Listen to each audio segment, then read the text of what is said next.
Poďme si ešte upresniť zo pár informácií, ktoré neskôr uvidíte aj vo videu. Testujeme sprej proti medveďom hmlu, ktorá urobí nám takú hmlovitú stenu, s tým, že existuje ešte gélový, ktorý neurobí hmlovitú stenu, ale práve ten gel by mal streknúť v tom prípade, keď máme nejaký protivietor. Čiže bude hmla alebo gel. Čo sa týka tých nábojníc a zároveň spreju, SHU je škála štiplavosti, ktorá sa pohybuje až do 12 miliónov. Je maximálna tá amplitúda maximálnosti štiplavosti. Sprej má 2 milióny SHU, pričom nábojnice, ktoré máme v tej zbrani, má 4 milióny SHU. To je nejaké také na porovnanie. Keby som to mal porovnať hneď na začiatku, si myslím, že tieto nábojnice budú niečo také ako gelový sprej, pretože nám, keď vystrelíme, po výstrele nevzniká hmla, teda taká tá hmlovitá stena, ale práve naopak látka, štiplavá látka, kapsacín sa dostane práve na pokožku daného inkriminovaného, teda v našom prípade toho medveďa. To je dôležité, že aj nemusíme to až tak cítiť, keď sme pritom na blízko, čo budete môcť vidieť aj v tom videu, ale práve naopak tá látka sa musí dostať na telo, na kožu, na ucho. Keď zasiahnete nejakú časť, vtedy to maximálne štípe a preto by mal protivník odskočiť. Uvidíme. Priatelia, pozdravujem vás. Ako som avizoval, mnohí sa ma pýtate, čo používam na takú ochranu proti medveďom. Ukázala som vám minulé takú krátku alebo malú fotku toho, že fungujú aj rôzne nesmrtiace zbrane. Teraz je to novinka JPX4 Jet Defender. Sú to nesmrtiace zbrane, ktoré si môžete zakúpiť bez zbrojného preukazu, teda len si vás zapíšu pri kúpe na občiansky, čiže musíte mať viac ako 18 rokov. Poďme si o tom aspoň niečo povedať, že čo to je a ako to funguje. Sú to paralistické obranné prostriedky pred nejakým útočníkom, čiže my v tomto prípade považujeme za takého útočníka, že sa chceme ochrániť v rámci svojej ochrany medveďa. Každý sa bojí medveďov, takže čo používam ja?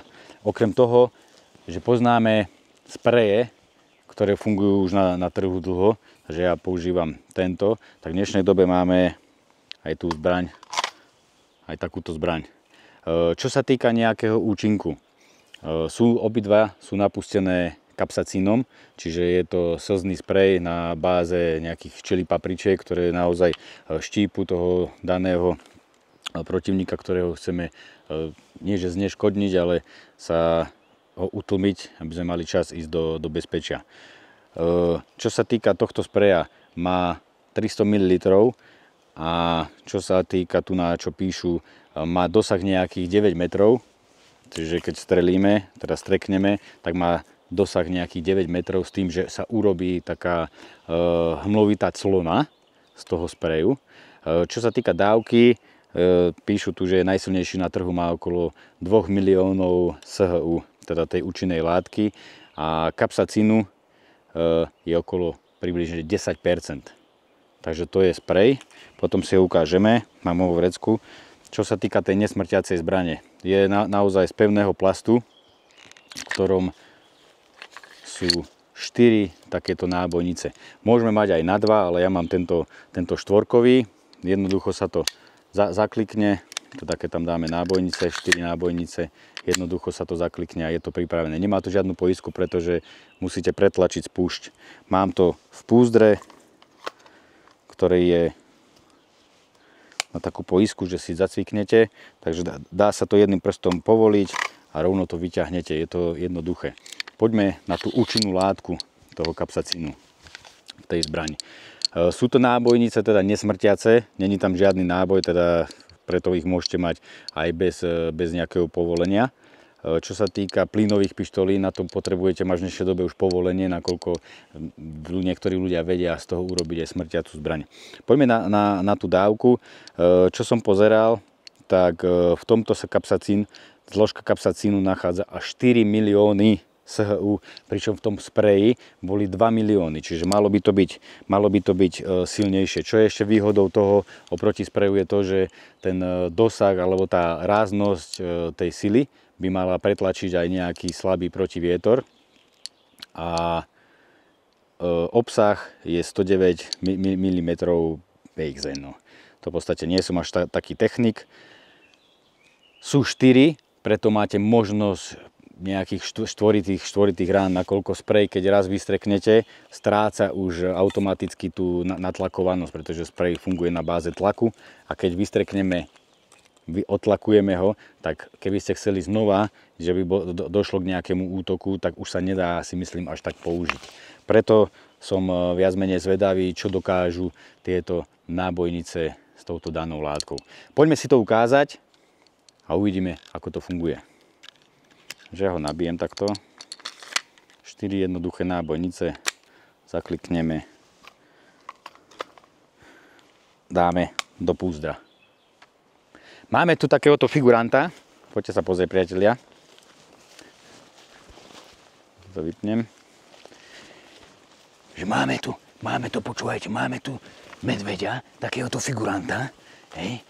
Medveď, pozrite, aké má veľké zuby. Dobre, rýchlo som ho nakreslil, aby sme mali v podstate nejakých 10 metrov. Ja odkrokujem, aby sme to mali na približne 10 metrov a uvidíme, čo z toho vznikne a aký ten dostrek alebo dostrel vznikne z tejto pištole. Ja verím, že nikdy to nebudem musieť použiť, ale v rámci toho, aby sme vedeli, čo to robí, je dobre si to vyskúšať a teda vy, keď si to nevyskúšate, tak aspoň aby ste to vedeli, ako to asi funguje. Skúsme odkrokovať nejakých 10 metrov, 10 krokov. Dobre, toto je približne 10 metrov. Tak poďme to teda vyskúšať, dobre? Samozrejme, že niekedy sa ma pýtajú, či to stihnem vôbec vyťahnuť. Takže nie. Niekedy si myslím, že človek nestihne vyťahnuť či sprej alebo tú zbraň. Ale keď ideme cez inkliminované územie alebo cez veľké huštiny, tak radšej to mať dobre v ruke. Dajte pozor hlavne, aby vám to nevystrelilo. Tak poďme to teda vyskúšať na toho nášho medveďa.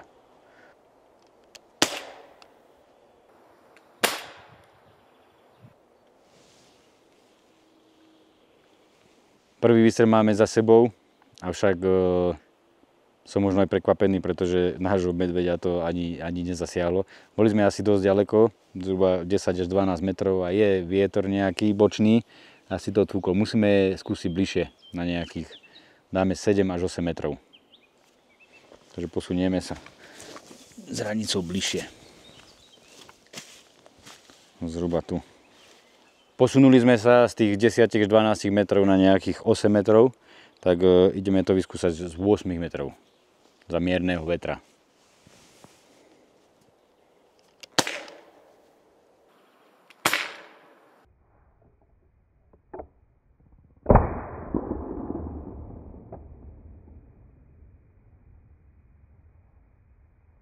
Takže poďme na tretí výstrel. Ten prvý z 12 metrov mi vraví kolega, že som asi nezasiahol strom, nakoľko mohli ste vidieť, že z tých 7 metrov to urobilo naozaj šlamastiku s našim medveďom, tak sme sa opäť posunuli na zhruba 9 až 10 metrov. Poďme to skúsiť ešte raz.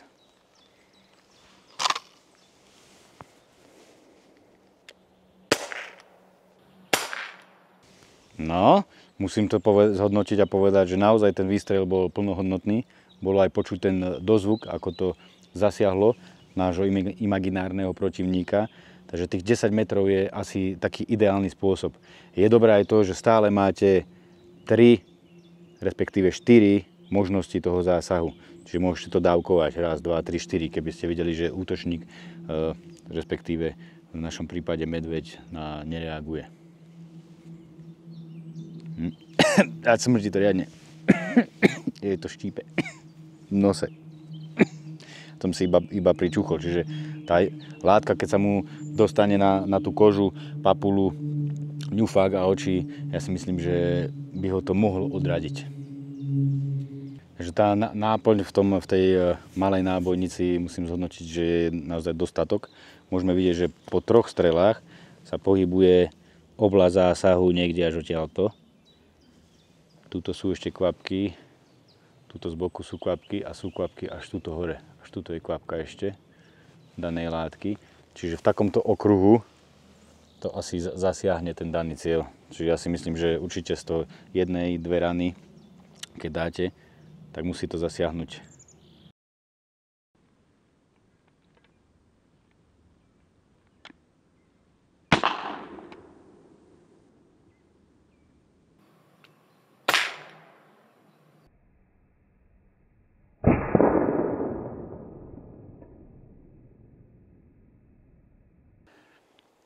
Tie vzdialenosti, na akú vzdialenosť to funguje, mohli ste vidieť, že bolo to 10 až 12 metrov, potom sme sa priblížili bližšie. Samozrejme, vy na útočníka budete chcieť strieľať čo najďalej, kým sa ku vám priblíži, ale na tú bezpečnú vzdialenosť, kde to naozaj bude fungovať, si myslím, že tých 6-7 metrov je také, že určite protivníka zasiahnete. Poďme si to na záver nejak zhodnotiť v jednoduchosti. Ja si myslím, že je dostatočne účinná na to, aby sme zablokovali daného útočníka, s tým, že máme možnosti 4 rán. Capsaicin je dostatočne silný, má dostatočne silný výstrel a zároveň ale treba si to možno skúsiť, lebo má nejaký spätný chod. Čiže prvú ránu som netrafil, pretože som nevedel, čo mám od toho čakať. Preto som to držal aj 2 rukami. Samozrejme, že niekedy stačí to mať 1 rukou a rýchlo vystreliť, keď nemáte inú možnosť. Určite si kúpim náplne a určite to budem so sebou nosiť v rámci tej bezpečnosti. Je to asi takéto najjednoduchšie, čo môžeme v dnešnej dobe asi mať. Čiže buď sprej, alebo túto nesmrtiacu zbraň. Aby sme videli aj rozdiel medzi sprejom a teda danou zbraňou nesmrtiacou, ktorú sme mali, poďme si vyskúšať aj tento sprej. Ešte som ho nepoužil, takže tu je poistka. Poistku vybereme a poďme si ho vyskúšať. Stále nám mierne fúka. Sme na tú istú vzdialenosť, čiže máme tých 9-10 metrov. Poďme skúsiť streknúť.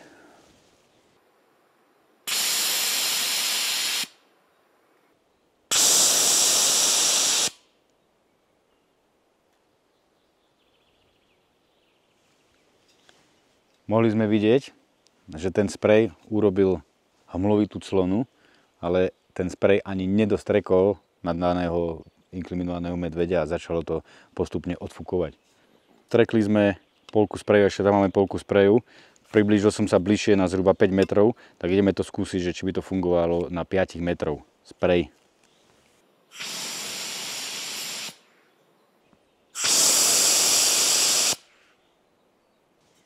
Na tých 5 metroch si myslím, že je to dostatočne účinné, ale maximálne do 7 metrov bude fungovať ten sprej. Píšu 9 metrov. Tá zbraň sme mohli vidieť, že mala väčší ten dôraz na zasiahnutie.